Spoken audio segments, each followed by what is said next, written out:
안녕하세요. 함께하는 교회 이동명 목사입니다. 오늘의 묵상 말씀은 사무엘상 4장 19절부터 22절입니다. 오늘은 무엇이 그 여인을 슬프게 했는가 라는 제목으로 묵상한 말씀을 나누겠습니다. 부모, 특히 어머니는 출산을 통해서 말로 표현할 수 없는 기쁨을 누리게 되죠. 10달 동안 뱃속에 있던 아이가 드디어 세상 밖으로 나왔을 때 해산의 고통을 잊을 만큼 어머니는 기뻐하죠. 물론 아빠도 마찬가지일 겁니다. 하지만 엘리의 아들 비느하스의 부인은 아들을 낳았음에도 불구하고 전혀 기뻐하지 않았습니다. 아니, 어쩌면 기뻐할 수 없었겠죠. 아들을 낳았다라고 하는 산파의 말에 전혀 관심도 보이지 않았습니다. 그리고 이상한 이름을 지어서 아들에게 주었죠. 이가봇이라는 이름인데요. 이 이름의 뜻은 하나님의 영광이 이스라엘을 떠났다라는 의미를 담고 있습니다. 부모가 자식 이름을 지으면서 부정적인 이름은 짓지 않죠.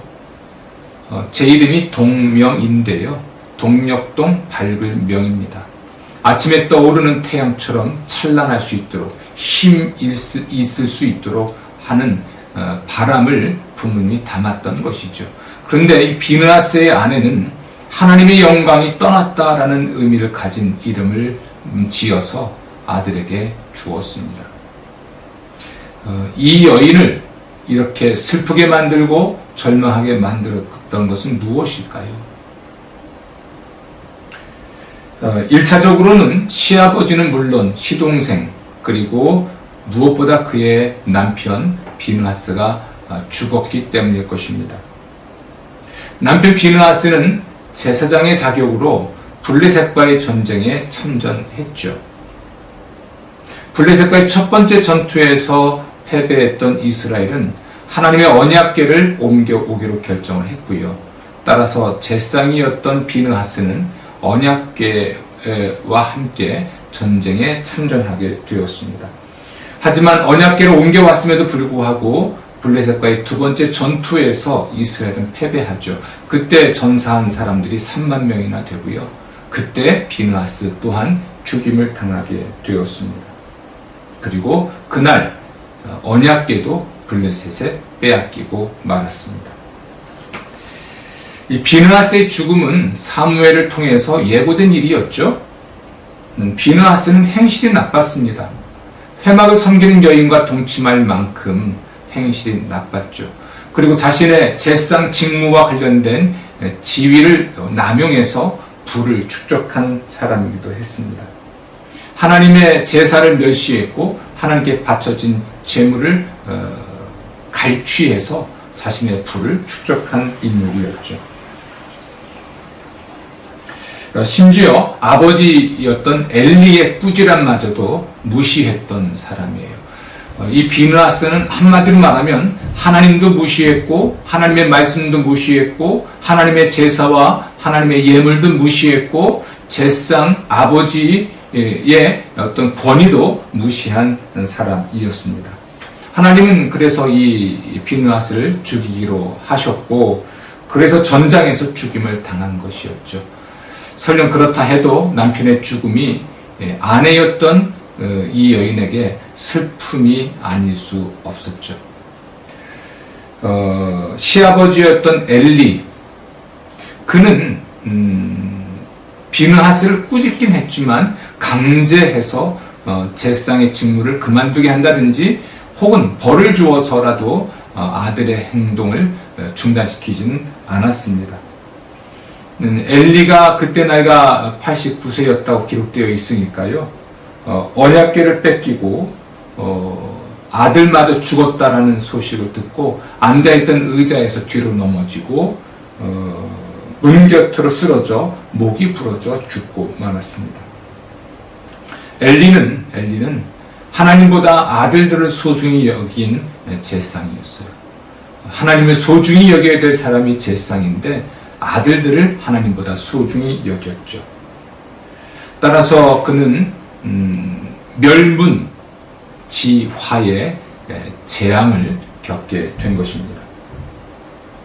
비느하스의 아내가 슬퍼하고 절망했던 1차적인 이유는 거기에 있겠죠. 시아버지의 죽음, 그 이전에 남편 비느하스의 죽음, 아버지가 없는 아들을 낳아야 했고, 그리고 시아버지마저도 비참한 최후를 맞이한 비운의 자식을 낳아야 했던 것이 이 여인에게는 슬픔이었고 아마 절망이었을 것입니다.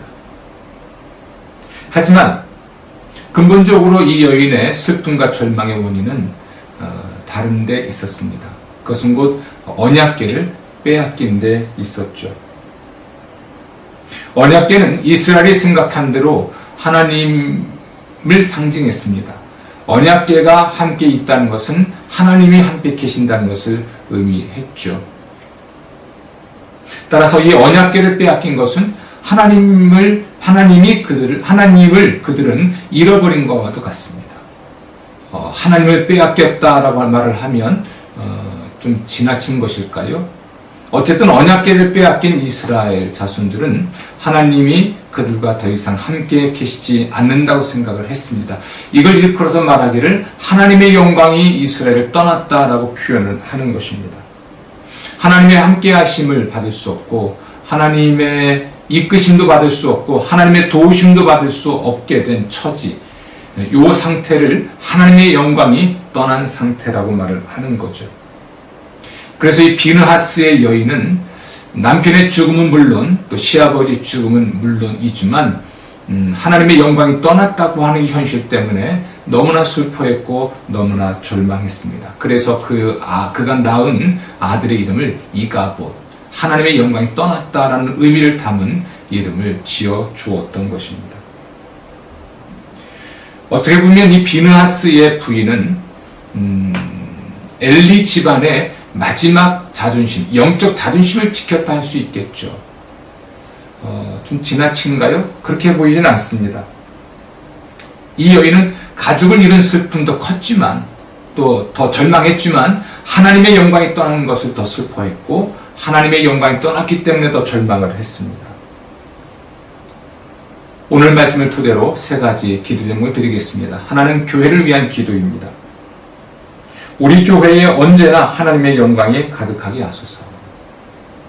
두 번째는 가족을 위한 기도입니다. 하나님을 무시하고 하나님의 말씀을 거역하는 가족을 엄중히 경책하게 하소서. 세 번째는 우리 자신을 위한 기도입니다. 나의 순종을 통해 하나님의 영광이 나타나게 하소서. 복된 하루가 되기를 기원합니다.